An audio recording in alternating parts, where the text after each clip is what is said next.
So eto guys, may problem tayo dito. Ipapakita ko sa inyo. Now, hawakan mo. I-rev ko. Baka magkaroon kayo ng same na problem.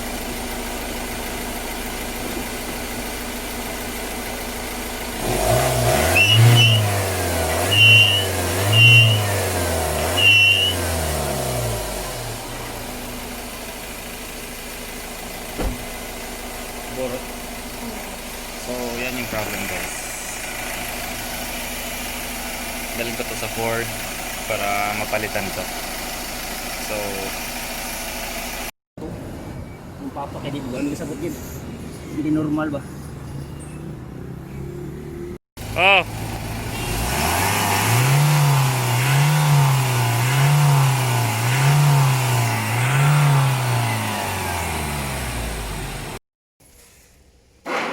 So, ito yung previous turbo hose guys. Tapos, ito yung problema.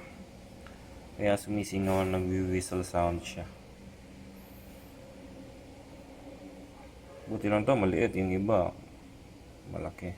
Maabot. Ano. So, okay na yung sa turbo namin guys.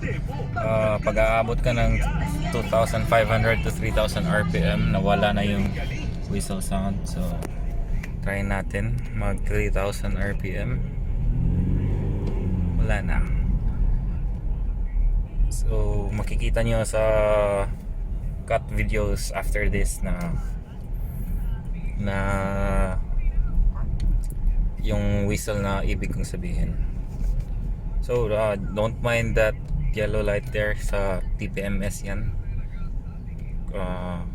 May butas kasi sa sidewall yung isang gulong nasa spare tire na ngayon.